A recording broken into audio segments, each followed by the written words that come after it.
I am Luna, 32 years old, living with my husband and son. I joined the company as a new graduate and have been working there for 10 years now. When I gave birth, I took maternity leave, but I returned to work immediately after my son turned 1, and I continue to work vigorously in a sales position. Thanks to my hard work, I am on the verge of a promotion, and recently, work has become even more enjoyable.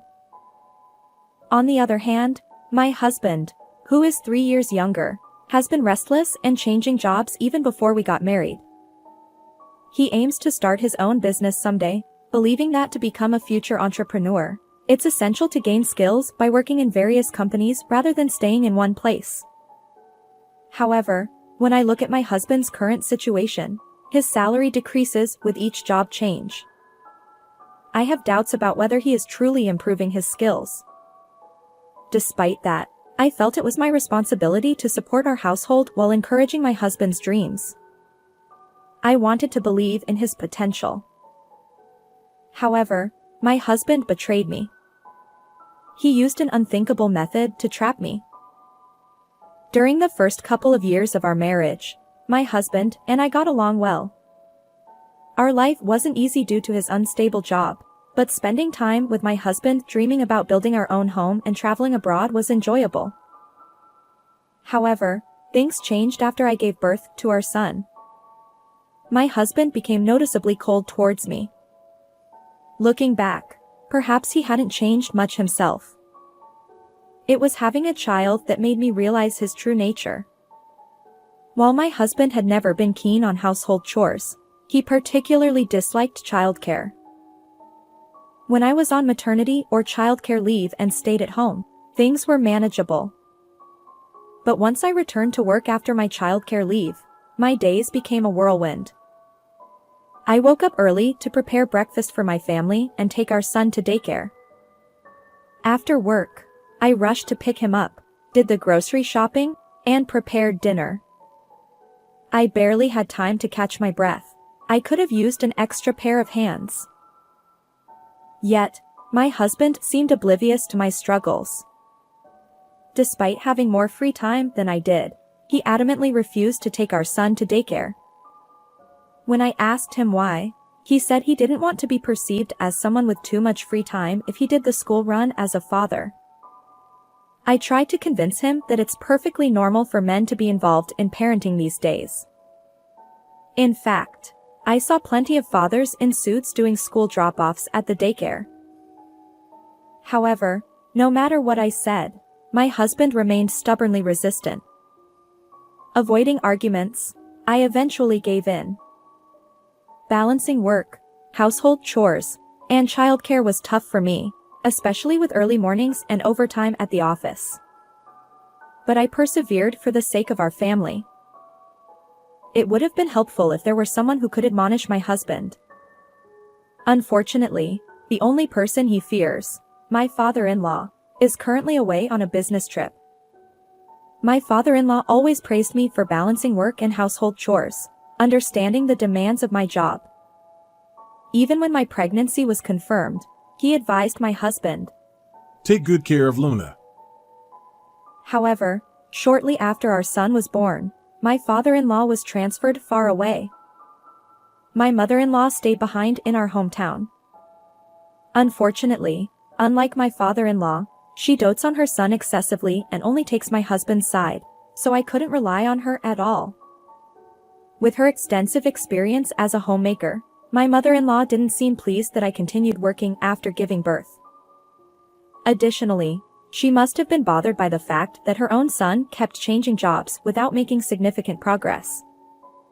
It seems she felt frustrated that I, as the daughter-in-law, achieved more in my career. Every time we met, she made snide remarks about me prioritizing work over my roles as a wife and mother.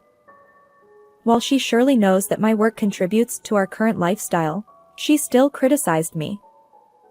Eventually, she started saying absurd things like how it's pitiful to leave my child at daycare until late or that I should quit my job altogether. Perhaps my mother-in-law's idle time during my father-in-law's business trips fueled her behavior. She would casually drop by our house, deliver her barbs, and leave. Although I felt unfairly blamed, I resigned myself to the fact that some people with outdated views might never understand. Unfortunately, my husband seemed to resent my professional success. When I received a raise for my efforts, I excitedly shared the news with him, hoping for at least a congratulatory word. Instead, his response was a dismissive. Oh, really? It hurt. As time went on, my husband's attitude worsened. He started berating me, saying things like, Don't get too full of yourself just because you're earning a bit more. The constant criticism from my husband and even my mother-in-law left me questioning why I was working so hard every day. I began regretting my decision to marry him. To make matters worse, my husband's late nights became routine. Despite working at a factory where he should have regular hours, he often returned home well past midnight. When I asked him why, he always claimed it was work-related. I didn't believe that could be true, but whenever I tried to inquire further, he'd become irritable. So I refrained from pressing the issue, but I couldn't help feeling suspicious about his unnatural behavior. And then, finally, an incident occurred. One evening, my mother-in-law suddenly dropped by our house unannounced. While her impromptu visits were nothing new, that particular day left me feeling utterly drained. You see, earlier in the day, there had been a daycare sports event, and I had worked late, waking up early to prepare lunch boxes. I was exhausted and had planned to go to bed early, especially since an important business meeting awaited me the next morning. My son, worn out from the sports event, had already dozed off in his bedroom after dinner. However, with my mother-in-law's arrival, I couldn't simply retire for the night. Determined, I dragged my tired body to the kitchen to prepare some tea. However, at that moment, my husband suddenly grabbed my arm tightly. Surprised, I looked at his face. You must be tired, so I'll take care of it. My husband rarely steps into the kitchen, so I was taken aback. Normally, he insists that I handle everything, cooking, cleaning, and more, no matter how exhausted I am from work. Perhaps he wanted to impress my mother-in-law. I thought it was probably just empty words, so I ignored him and headed back to the kitchen. But my husband wouldn't let go of my arm. This time, with a stern tone. Just sit down and rest. He forcibly seated me on the sofa. I felt trapped. If I allowed my husband to make tea for me, I knew my mother-in-law would have something to say.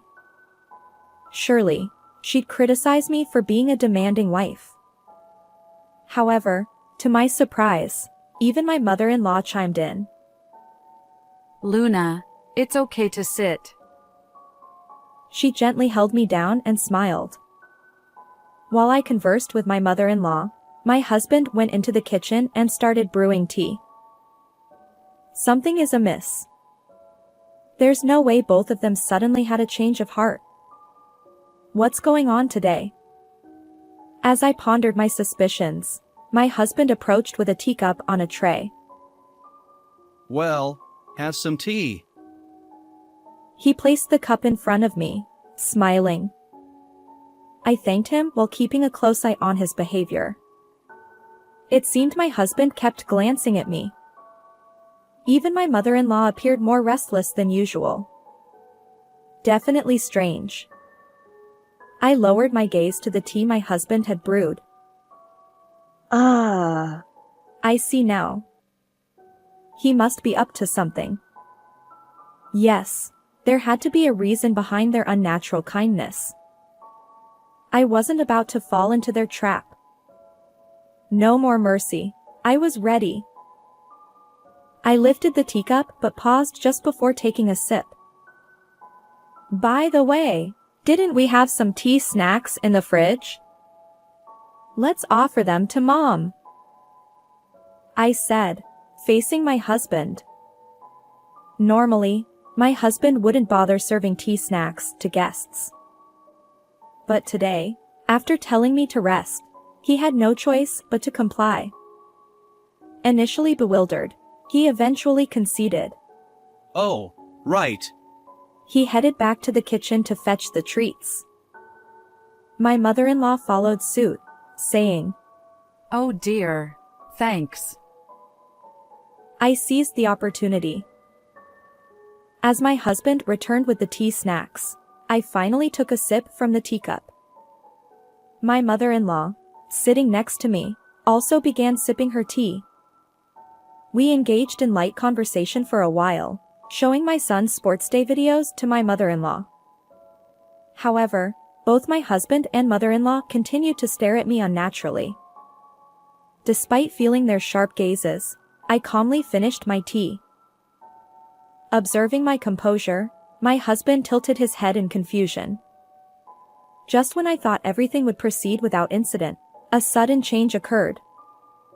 My mother-in-law's complexion darkened, and she furrowed her brow. Then, she clutched her stomach and rushed out of the living room with surprising speed. Her destination? The bathroom, of course. I had suspected something was amiss, and now it seemed my intuition was correct. Glancing at my husband, his eyes remain wide open, and he looks utterly bewildered. Then, in an instant, he shoots me a piercing glare and hurries to follow my mother-in-law. As he pounds on the bathroom door, he calls out, Mom, are you okay? From inside the bathroom, my mother-in-law emitted pained groans, though I couldn't quite make out her words. Well, I could imagine the situation fairly well. A few minutes later, my husband returned to the living room, leaving my mother-in-law in the bathroom. His face had turned pale, and he nervously bit his lip. I addressed him. You know, it seems you put something quite suspicious in my tea. His eyes widened, and he exclaimed, So it was you after all. I chuckled and replied, No. It was you, wasn't it?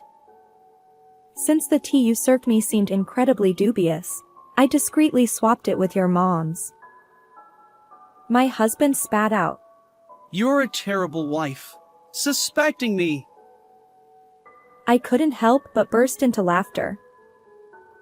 Well, who's worse, really? I retorted. You probably spiked it with laxatives or something. The strange powder clinging to the rim and inside of the teacup gave it away. Indeed, there was a faint white powdery substance on the cup. If my husband were someone who regularly brewed tea, I might not have been suspicious. But he never did any household chores, and my mother-in-law believed it was only natural to boss me around. The fact that both of them went out of their way to make me rest was highly unlikely. So, I had been carefully observing my husband's actions and the tea he served. My husband's ill-conceived plot was exposed, and he confessed everything. However, the motive behind his attempt to spike my drink with a laxative was so trivial that it left me utterly bewildered. Apparently, upon learning that I had an important business meeting the next day, he conspired with my mother-in-law to sabotage my work. If their plan had succeeded, I would have either canceled the meeting due to illness or found myself repeatedly rushing to the bathroom during negotiations with our client. Such a situation could have negatively impacted my professional reputation at the company. Yet, tampering with someone's beverage is undeniably a criminal act. Why would both my husband and mother-in-law go to such lengths to undermine me?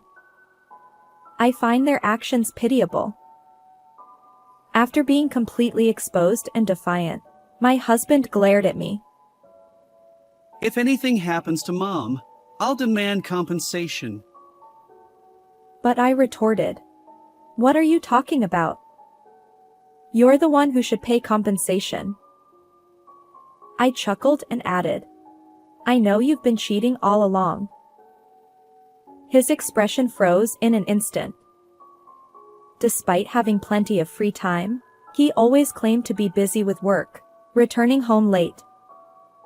Even on his days off, he'd go out alone, leaving almost no time for family. When he was home, he'd be glued to his smartphone. Suspicious of his infidelity, I hired a private investigator to track his actions. The results were as expected. My husband had been deceiving me. He pretended to be single at a mixer, got close to a young woman, and spun tales about upcoming business ventures. She, fresh out of school and naive, fell for his lies. Later, my husband tried to justify it, claiming that dating a younger woman boosted his confidence. I could almost picture him puffing up, bragging about his future as a CEO. But if he had that much free time, he should have put more effort into achieving his goals.